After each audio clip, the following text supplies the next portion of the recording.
ನೂತನ ರಾಜ್ಯಾಧ್ಯಕ್ಷರಿಗೆ ನಾವು ನೇಮಕ ಆಗಿಲ್ಲ.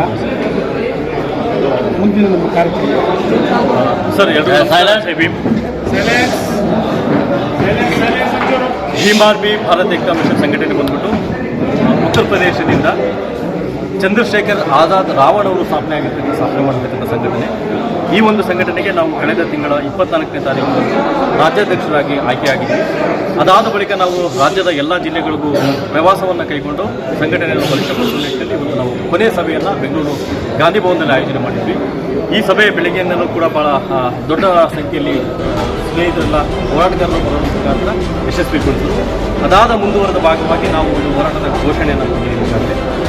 ಏನು ಇವತ್ತು ಜಂತರ್ ಮಂತರಲ್ಲಿ ಮೀಸಲಾತಿ ಹಟಾವೋ ದೇಶ ಬಚಾವೋ ಅಂತಕ್ಕಂಥ ಒಂದು ಏನಂದರೆ ಮೀಸಲಾತಿ ವಿರೋಧಿ ಆಂದೋಲನಕ್ಕೆ ಈಗಾಗಲೇ ಮೀಸಲಾತಿ ವಿರೋಧಿಗಳು ಕರೆ ಕೊಟ್ಟಿದ್ದಾರೆ. ಆ ಒಂದು ಮೀಸಲಾತಿ ವಿರೋಧಿ ಕರೆಗೆ ನಾವು ಕೂಡ ಒಂದು ವಿರುದ್ಧವಾದ ಧ್ವನಿಯನ್ನು, ಅಂದರೆ ನಮ್ಮ ಬೇಡಿಕೆಯನ್ನು ನಮಗೆ ಕೇವಲ ಸರ್ಕಾರಿ ಸೌಮ್ಯಗಳಲ್ಲಿ ಅಲ್ಲದೆ ಖಾಸಗೀಕರಣದಲ್ಲೂ ಕೂಡ ಮೀಸಲಾತಿ ಬೇಕು ಅನ್ನೋ ನಿಟ್ಟಿನಲ್ಲಿ ನಾವೀಗ ಜನಾಂದೋಲನ ಮಾಡುವ ನಿಟ್ಟಿನಲ್ಲಿ ಈಗಾಗಲೇ ಕಾರ್ಯರೂಪಕ್ಕೆ ಬರ್ತಾ ಇದ್ದೀವಿ. ಅದರ ಜೊತೆಗೆ ಏನು ಈಗ ಎಸ್ಟಿಗಳಿಗಾಗಿ ಅಂತೇಳಿ ಮೀಸಲು ಹಣವನ್ನು ತೆಗೆದಿರ್ತಕ್ಕಂಥ ಸರ್ಕಾರ ಸಂಪೂರ್ಣವಾಗಿ SCP ಮತ್ತು TSP ಹಣವನ್ನು ರಾಜ್ಯದಲ್ಲಿ ಈ ಒಂದು ಸ್ಕೀಮ್ಸ್ ಬಂದಾಗಿನಿಂದಲೂ ಇಲ್ಲಿವರೆಗೂ ಸಂಪೂರ್ಣವಾಗಿ ಉಪಯೋಗ ಮಾಡಿಕೊಳ್ಳೋದನ್ನು ಸಂಪೂರ್ಣವಾಗಿ ದುರುಪಯೋಗ ಮಾಡಿಕೊಳ್ತಾ ಇದೆ. ಆ ಒಂದು ನಿಟ್ಟಿನಲ್ಲೂ ಕೂಡ ಅದನ್ನು ಖಂಡಿಸಿ ನಾವು ಈಗಾಗಲೇ ಸಾಕಷ್ಟು ಹೋರಾಟಗಳನ್ನು ಮಾಡಿದ್ದೀವಿ.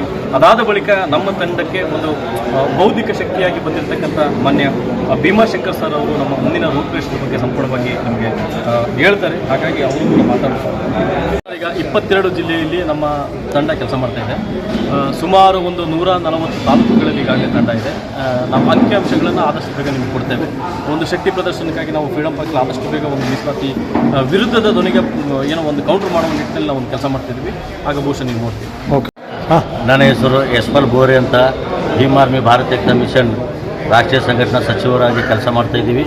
ಅದೇ ರೀತಿ ಈಗ ಮುಂದೆ ತಾನೇ ಏನು ಮಾಡಬೇಕಂತ ರಾಜ್ಯಾಧ್ಯಕ್ಷರು ಹೇಳಿದ್ದಾರೆ. ಅದೇ ನಾವು ಹೆಜ್ಜೆಗೆ ಅವರಿಗೆ ನಾವು ಸಪೋರ್ಟ್ ಮಾಡಿ ಈ ಸಂಘಟನೆಯನ್ನು ಬಲಪಡಿಸೋದು ಕೆಲಸ ಮಾಡ್ತೀವಿ ಅಂತ ಹೇಳ್ತೀವಿ. ಓಕೆ.